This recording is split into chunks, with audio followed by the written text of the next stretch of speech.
This is, I think, the reason for the emotion behind some of the response in some people is that you seem to be undermining things that have been fundamental to most evangelicals' view of the world, and they can accept hearing that from a liberal. They can accept hearing that from other streams of Christianity that have a different view. What they find hard is to hear it from somebody who they'd thought of as one of their own. So, like I think it's, I don't know if it's in the UK edition of the book. Eugene Peterson, who wrote The Message, Yeah.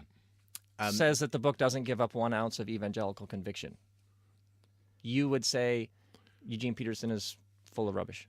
I wouldn't like to say full of rubbish, but I would like to say that, to my mind, even in our interview today, you seem to have cast doubt on a very literal interpretation of certain Bible passages. And to me, that causes me problems in recognizing you as an evangelical. Well, I asked you a series of questions about aeon because of my serious study of the scriptures and my understanding of the Christian tradition and what scholars have said about the word aeon. So and the book is my attempt to be true to the scriptures and give these various narrative plot lines to give this story its proper due and to highlight perhaps things that are sitting right there in the text that people haven't heard. So the idea that somehow I'm dismissing the scriptures, then why do I spend so much time trying to get out what they really say? I never said you were dismissing them. I said you have a different approach to them. Well, okay. So does a different approach...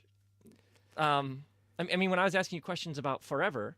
Yeah. Those are questions that lots and lots of people have. Are we reading our ideas of eternal and forever into this text? And is there anything about the background, the words, the context, the flow of the places where we find those passages that would cause us to ask some questions? I mean, about some of whether these or beliefs? not you... So that's serious study obviously and exploration you feel and pursuit.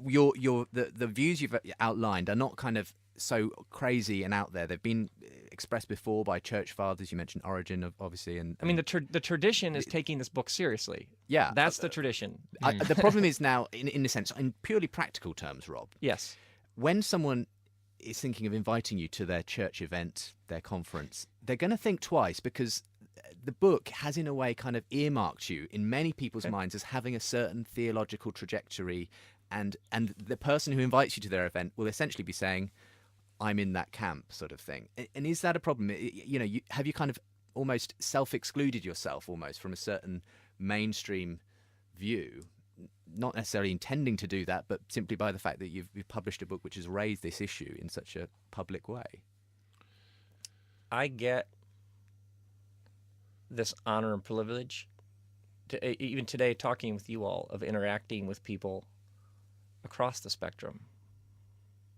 And I find this discussion, and I find all of these perspectives on the resurrected Christ fascinating and compelling and life-giving.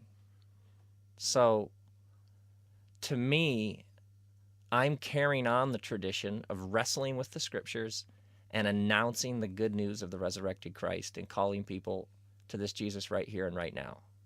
Now, if there is somebody who is at some place on the spectrum or whatever who sees this as dangerous, toxic, unorthodox, whatever, that is their prerogative.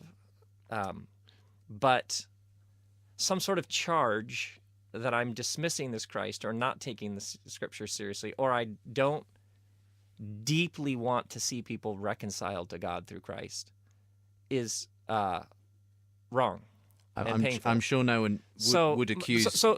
Your question about, well, maybe you're not going to get invited to a church conference somewhere. Okay, I'll have to live with that.